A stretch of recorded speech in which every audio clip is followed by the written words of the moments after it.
G'day gentlemen, just want to make a quick video, pretty much just another red pill, and I know most of you guys listening already know and understand female nature, and I've realized that there's a lot of subjectivity when it comes to where a female comes from with regards to culture,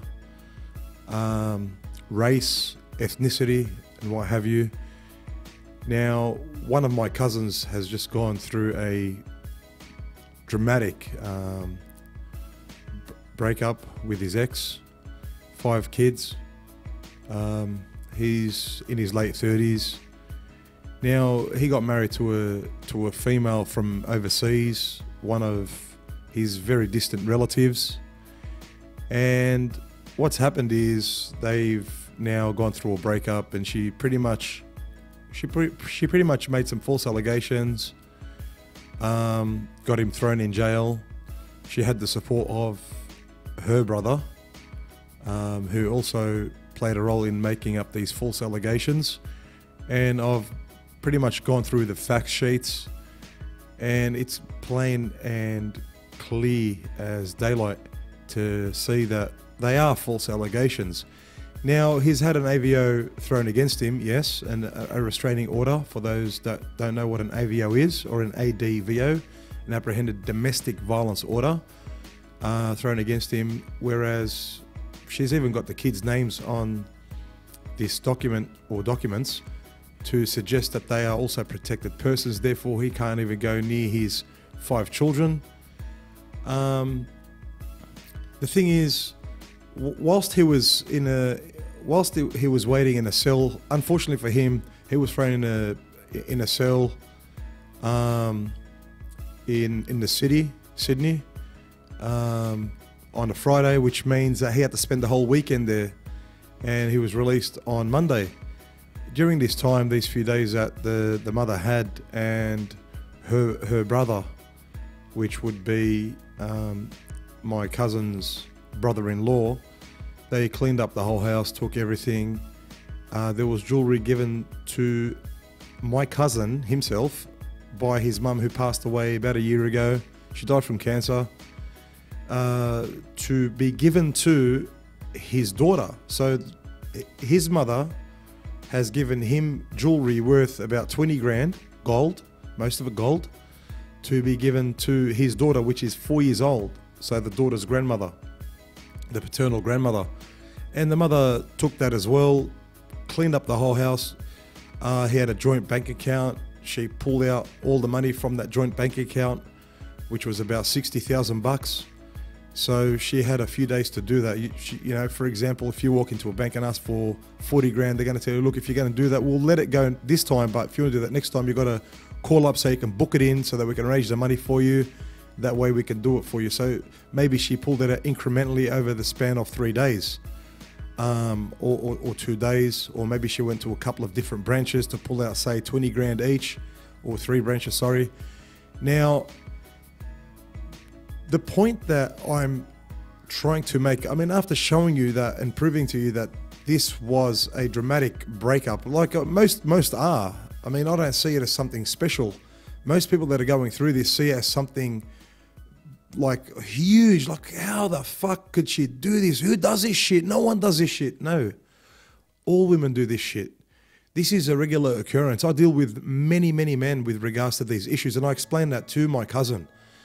Now, when we were sitting down having a chat in the garage and discussing his matter, I asked him, all right, so you've been living on your own now for 2 months.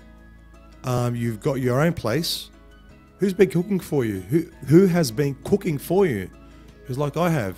Who's been washing for you? Washing your clothes? He's like, I have. So who's been maintaining the house? I have. What? And you've been working? Yeah, I've been working. Okay, so you cook, you clean, you wash your clothes, you maintain your house, you did it all on your own. And he saw what I was getting at, and his mind boggled, like, fuck, I could have done this on my own from day one. You know, I provided a roof for this female. who I pretty much gave my heart and soul to and worked my ass off. She didn't have a job. I know her. She doesn't have a job. Didn't have a job back then.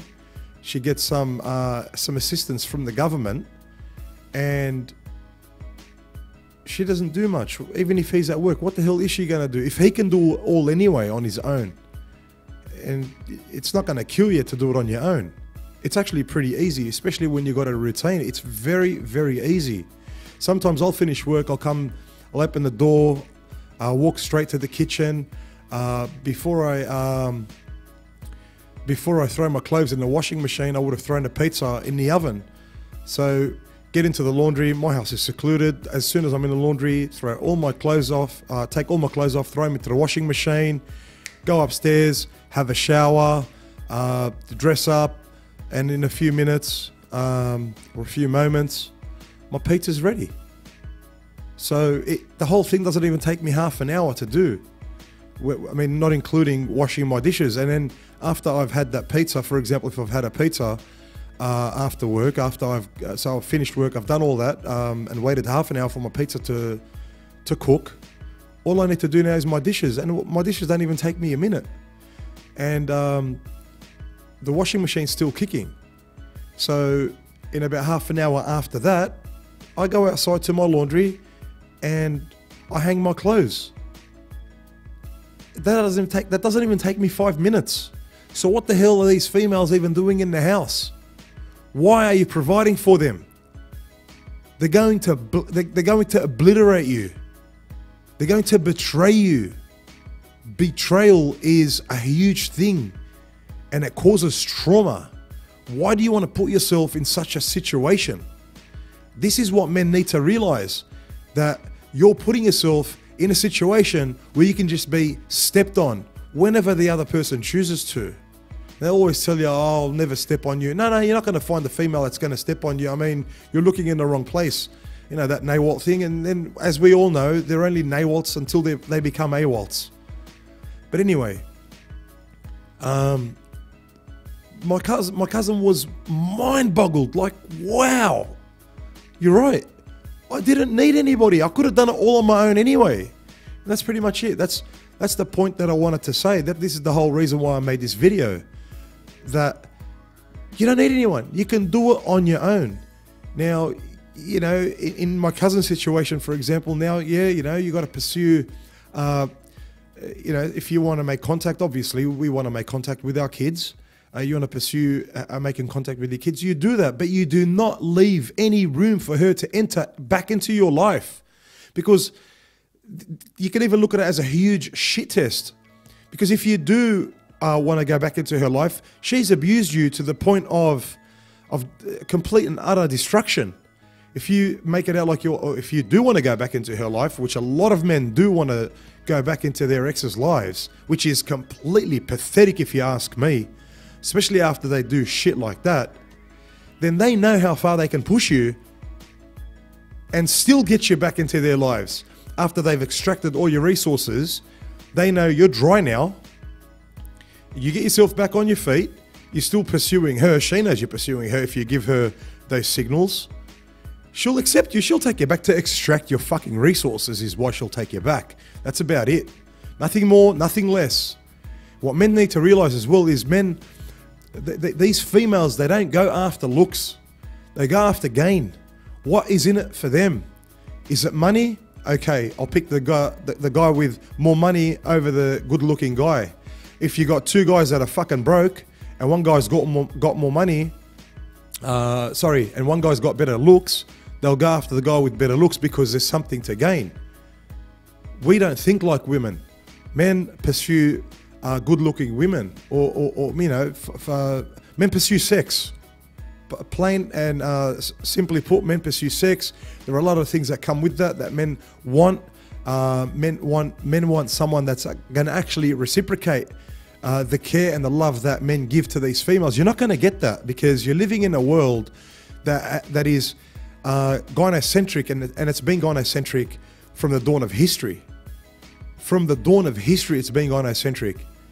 And if you want to discuss matters like feminism, feminism has always been around.